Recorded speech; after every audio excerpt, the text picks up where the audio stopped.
I showed up for Christmas dinner. My name wasn't on the place cards. My mom said, "We just didn't expect you to actually come." My sister's dog had a seat. I just smiled, turned around, and left without a word. 30 minutes later, I canceled the caterer, froze the shared card.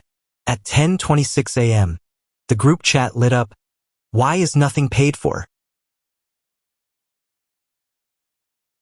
The worst part wasn't that they gave a seat to the dog. It was that they all sat there acting like I was the crazy one for showing up. I pulled up to my parents' house a few minutes before dinner was supposed to start. I'd been debating whether or not to go for the past week, but I'd RSVP'd in the group chat like they asked. I said I'd be there. No one objected. No one said anything actually, except for Brittany, who sent a thumbs-up emoji, which is basically how she communicates now. Emojis and links to her latest collab post on Instagram. I didn't dress up, just a sweater and jeans. I even brought a bottle of decent red wine I knew my dad liked and a box of those sea salt truffles my mom used to buy from that fancy shop downtown. I figured maybe this year things would be different. Maybe they'd actually be glad to see me. When I walked inside, everything looked perfect. The kind of Christmas dinner you'd see in a movie. Fireplace going, soft jazz playing, food laid out like a magazine spread. People were laughing, taking selfies, topping off their drinks. Brittany was already holding cord at the center of the table like she always does, dressed in something beige and silky. Her hair curled in those loose fake natural waves she probably paid $300 for. The table was fully set. 12 seats, name cards in metallic gold. I did a slow walk around the table. Brittany, her husband Kyle, my parents, Aunt Lisa and Uncle Terry, even my cousin Morgan, who I was told couldn't make it this year, 2 of Brittany's friends, and Sir Play. Sir freaking Play, the dog, a chair, a name card, a tiny ceramic plate. I looked again. Maybe mine got moved. Maybe I was at the kids' table if they even bothered with one. I stood there for a second too long. My mom finally looked up and said with a sort of half-laugh, "Oh, we just didn't expect you to actually come." And then she went back to adjusting the rosemary garnish on the ham. That was it. No one else said anything. No. Oh shoot. We'll grab another chair. No. Come sit here. I'll scoot over. Not even eye contact from my dad. I nodded, turned around, and walked out without a word. They didn't follow me. No one called after me. Nothing. On the drive home, I didn't feel sad. I didn't feel angry either. Just done. It was like something finally clicked. I'd been the family doormat for years. The one who didn't live up to anything, who didn't get the promotions, didn't wear the right brands, didn't network or post about opportunities on social media. Brittany was their golden child. She worked in something vague and shiny, always crushing it in whatever city she claimed to be in that week. Meanwhile, I'd stayed local, kept a decent job in finance, paid my rent on time, helped them with their taxes, fixed their printer when it jammed. I was the one who set up the shared card they used for family expenses, the one they pressured me into managing, the one I used to book their stupid caterer this year because apparently no one else could figure out how to use the website. So I got home, poured a drink, opened my laptop, and started shutting it all down. First, the caterer canceled. Deposit lost. Too bad. Then, the shared card frozen. Not just turned off, locked tight. Let the notifications roll in. All the gifts I bought still in my car. Never left the trunk. I spent a good chunk of my December paycheck on them, too. For what? For people who didn't even think I'd show up. At 10:26 the next morning, the family group chat lit up like fireworks. Why is nothing paid for? Brian, what the hell is going on? The caterer says it was canceled by you. Mom says you walked out. Are you serious right now? I muted the thread and went for a walk. No one asked why there was no place for me. No one said sorry. For 2 days after the Christmas dinner fiasco, I didn't hear a single word. Nothing in the group chat. No missed calls. No sarcastic texts. Not even a fake concerned emoji from Brittany. Complete silence. It was eerie. Honestly, normally my mom would have sent 100 messages by now. Half of them guilt trips, the other half riddled with just checking in. Passive aggression. I figured maybe they were too embarrassed. Maybe they were still trying to figure out how to spin it into being my fault. Maybe Brittany was rallying the troops. Either way, I didn't care.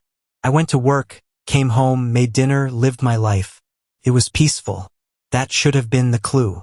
Tuesday night around 6:15, I got home from work, parked like usual. My apartment is nothing fancy. Small 2-bedroom on the second floor and unit. But it's mine. Keep it clean. I like the quiet. As I turned the corner toward my building, I saw a silver Subaru parked in the visitor space. It was my parents' car. I sighed before I even got to the stairs. When I reached the top, they were already waiting. My mom was standing stiff with her arms crossed like she'd been holding that pose since they got out of the car. My dad was leaning against the railing, trying to look casual, but clearly uncomfortable. They didn't smile, didn't even say hi. I didn't ask them in. I just unlocked my door and let it swing open. They followed me inside like they'd been here 1,000 times. My mom went straight to the couch. My dad stayed near the door like he didn't want to fully commit to being there. She didn't ease into it. We need to talk. I didn't answer, just stood by the kitchen counter, arms crossed. She launched right in, started talking fast like she'd rehearsed it all in the car, and was afraid she'd forget something. What you did was really cruel, Brian. You embarrassed all of us. You humiliated your sister in front of her friends. We had no warning. The Kerr called that morning in a panic. Lisa had to scramble to put together dinner.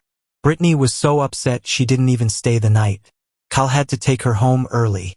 I watched her mouth move but didn't really hear most of it. I caught phrases. Overreacted. We didn't think you were coming. It wasn't that serious. We were all stressed. Then she circled around to the main point, the shared card. We can't unfreeze it. We need it for the property tax payment, and the dog's vet bill went through it, too. You can't just take away something that affects everyone. I finally spoke. Why was there a seat for the dog but not for me? She blinked like I just spoken in another language. What? Oh, come on, Brian. That's what this is about. It was symbolic. You know how Brittany is with that dog. She treats him like her baby. It was meant to be cute, right? I said, cute. But you didn't make a seat for your actual son. My dad muttered something about how there were just limited seats and the guest list got longer than expected. I said nothing, just stared at them. My mom tried a softer tone, said I was being ungrateful, said we've all made sacrifices, that Brittany works hard, too, and I'm always making her feel bad about her success, that she can't help being the one who shines. Then she asked why I always want to separate myself from the family. I didn't yell, didn't get emotional. I said this wasn't about separation. It was about respect. And I hadn't had any in a long time. I reminded them about the times I fixed their internet late at night. The taxes I filed for them every year. The time I covered Brittany's rent just for a month 3 years ago when she was between jobs. No payback, not even a thank you card. I reminded them that the only reason the shared card existed was because they asked me to open it under my name to make their lives easier. They both got quiet after that. Then my mom said something I didn't expect. You're not being very generous, Brian. You've always been the steady one. Why are you acting like you're some kind of victim? I stared at her, then told her I wasn't acting. I was done. No more card. No more favors. No more last-minute help. No more pretending I didn't hear the comments, the jokes, the little digs at my job, my clothes, my apartment. I told them they could manage just fine without me. My dad finally spoke up and said I was being a little harsh. I opened the door and told them they should go. They left without saying goodbye. I stood there for a few seconds after the door clicked shut. I didn't feel bad. I felt free. They didn't message me again for 5 days. I figured that was it. Maybe they finally got the message. Maybe they'd complain about me to the extended family for a while, let it fizzle out, then do what they always do. Pretend nothing happened. That's their signature move. But I didn't hear a word. Not from them. Not from Brittany. It was quiet and I was actually starting to enjoy it. Then the phone rang. It was my dad. He never calls first. I let it go to voicemail, but the notification popped up instantly. Brian, it's Dad. Your mom's in the hospital. She had something. They think it might have been a stroke. I don't know. She's not talking much. You should come. My heart sank. For a second, it felt like everything froze. I dropped what I was doing, grabbed my keys, and drove straight to the hospital. She was already in a room when I got there. Lights dimmed, heart monitor beeping softly. My dad sitting next to the bed with his head in his hands. Brittany was there too, standing by the window, arms folded, not crying, but doing that deep breathing thing she always does when she wants to look serious. Mom was lying still, eyes half up, no expression. Her hands looked limp. There wasn't four in her arm. Dad stood up when I walked in and gave me this long, pitiful look. "We don't know how bad it is yet," he said. "She hasn't spoken." Brittany didn't say anything to me, just stared like I was the one who'd put her in that bed. I sat down, stayed for a while, hours actually, barely moved. The nurse came in once and said her vitals were fine. No major damage on the scans. They were still monitoring. Eventually, I got up, told them I'd be back tomorrow, and went home. Couldn't sleep that night. I kept picturing her lying there like that, pale and still. The next day when I came back, she was sitting up in bed laughing. Brittany was showing her something on her phone. My dad was eating a bag of chips. They didn't see me at first, but when they did, my mom leaned back a little and gave this soft little smile. "Oh, Brian. Good morning, sweetheart." I stood there frozen. She looked fine, healthy, relaxed. The color was back in her face. Her eyes were alert. The four was still there, but she had makeup on, lipstick. Her nails had been freshly painted. I didn't say anything, just sat down and waited for someone to explain. Eventually, my dad said the doctors were probably overreacting, that it wasn't technically a stroke, but more like a stress episode. Brittany called it a neurological blip and said it was probably caused by emotional trauma. Then my mom, looking right at me, said, "Honestly, the stress we've all been under lately, it's no surprise my body finally reacted. These family tensions are hard." I just nodded. I don't know why. Maybe because I was still stuck between panic and rage. I stayed for another half hour, then left. That night, I transferred $1,800 back into the shared card. Told myself maybe I overreacted. Maybe I'd gone too far. Maybe I was wrong. After the hospital visit, I kept waiting for it to feel like something had changed. My mom sent texts like everything was reset.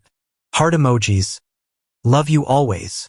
Even a photo of her doing yoga in the living room with her paws lay on a mat next to her. Captioned, "Healing Together." Brittany forwarded me a flyer for some wellness retreat. She claimed her company was sponsoring. My dad sent me a link to an article about financial discipline. No context. I didn't fully trust it, but after the whole stroke thing, fake or not, I told myself to be civil. So, when my dad asked if I could come by Saturday to help replace a faulty smoke detector upstairs, I said, sure. It was the kind of favor I always did without thinking. They act helpless when it's convenient. When I got there, everything seemed weirdly normal. My mom was back to hosting mode, putting out a tray of cheeses like it was some kind of reunion. Brittany was already in the kitchen wearing oversized sunglasses inside like she was hiding from the light of responsibility. She hugged me like we hadn't avoided eye contact for weeks. I just nodded, took the screwdriver from the utility drawer like always, and headed upstairs to fix the detector. The hallway was quiet. I got on the little fold-up step stool, unscrewed the panel, and started replacing the battery. The vent next to the laundry room carries sound from the kitchen downstairs, something I'd forgotten until I heard my name. "Brian's just exhausting," my mom said. "I can't keep walking on eggshells because he's sensitive now." Brittany responded instantly, right? He's always been like this, always moody, always dramatic, and now he thinks he's some kind of rebel because he froze the card. Grow up.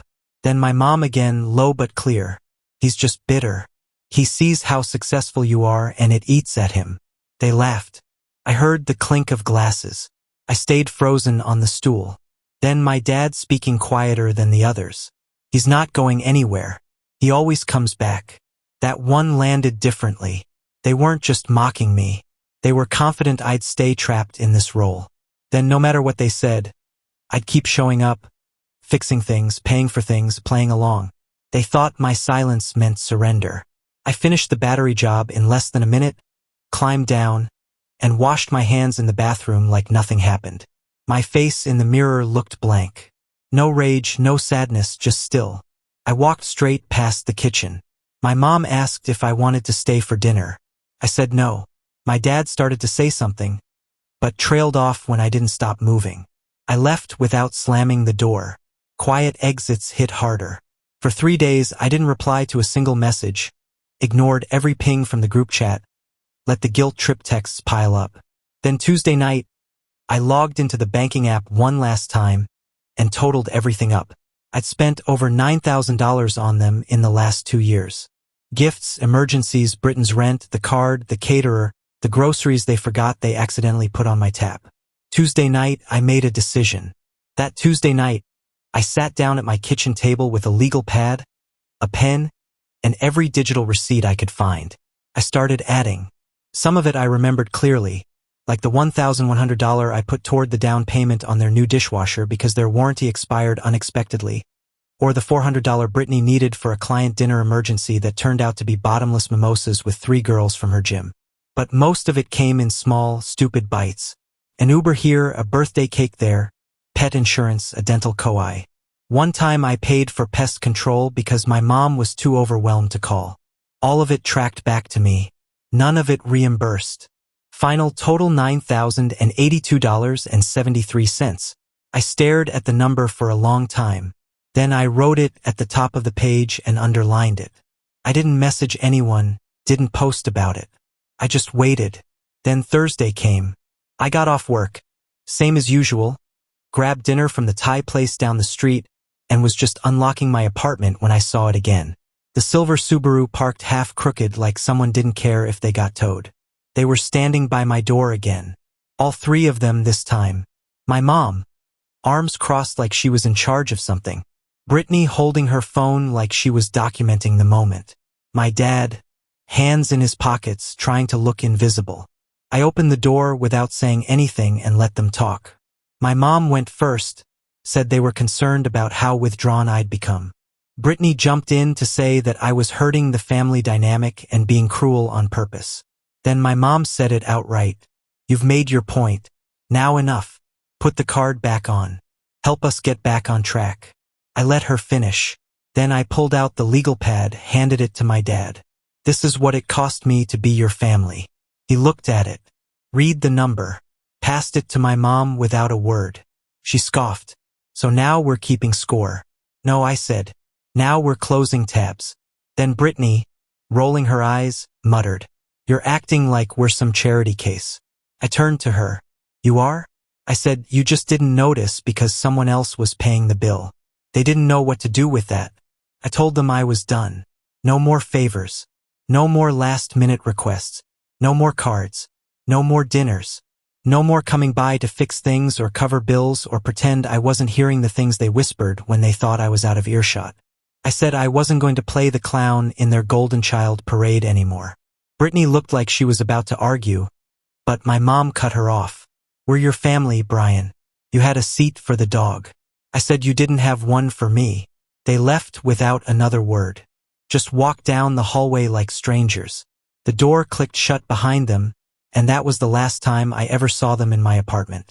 After they left, it didn't feel like some big cinematic moment. No dramatic music. No deep breath of freedom. It was just quiet.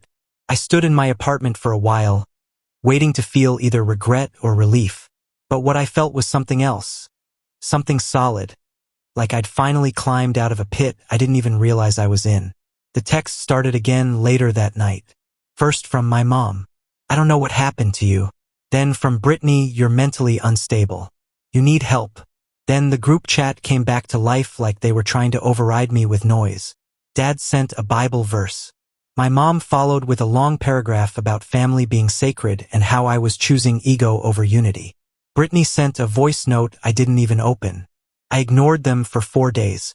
Then Sunday afternoon, I got back from the grocery store and saw something that made me stop mid-step. Their car again. Not outside in the driveway. I hadn't even closed the door behind me before I heard it. Whispers coming from inside. They'd let themselves in using the spare key I'd forgotten they had. I stood in the hallway for a second listening. He acts like he's so above us now. Brittany was saying then my mom. He's always been like this. Bitter, quiet, waiting to snap. And the one that sealed it, my dad.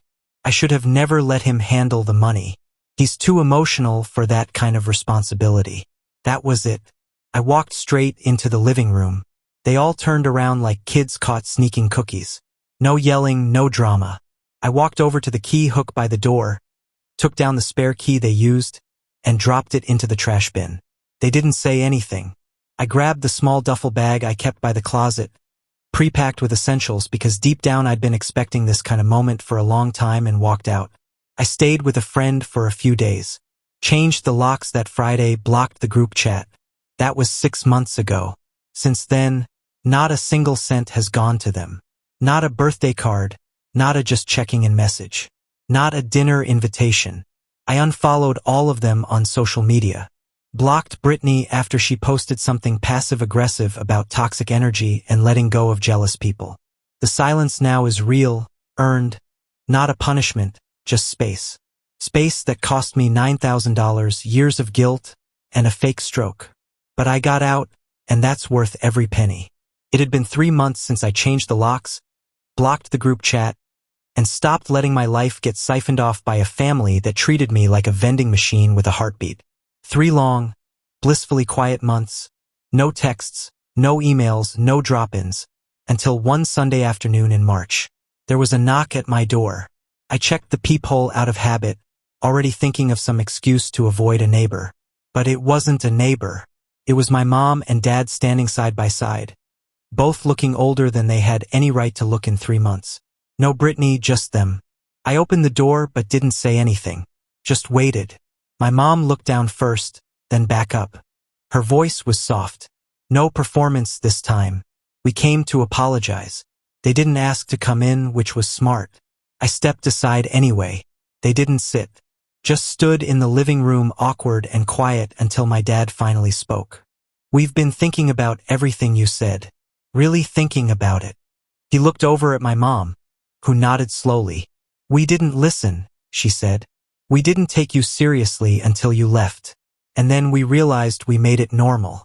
Normal to use you, normal to ignore you, normal to expect you to carry everything." It wasn't a speech. There were no tears. Just 2 people who finally seemed to understand what they'd done. I didn't say much. I just listened. Then my mom said the one thing I didn't expect. "We miss you. Not what you did for us. Just you." That hit me harder than I thought it would. For a long moment, none of us spoke. And then I nodded. Just a little. "I'm not angry anymore," I said. "But I'm not going back to how things were." They both nodded. My dad even cracked a tiny smile, like that was more than he'd hoped for.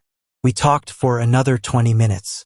Small stuff, no guilt trips, no sarcasm. They asked if we could have dinner sometime as a family. I said maybe. We agreed to start slow. No pressure. Not once did they bring up the shared card, the canceled caterer, or the money. And if they ever do, I already know what I'll say. No, absolutely not. Because forgiveness is one thing. Funding the circus again, that's another story entirely.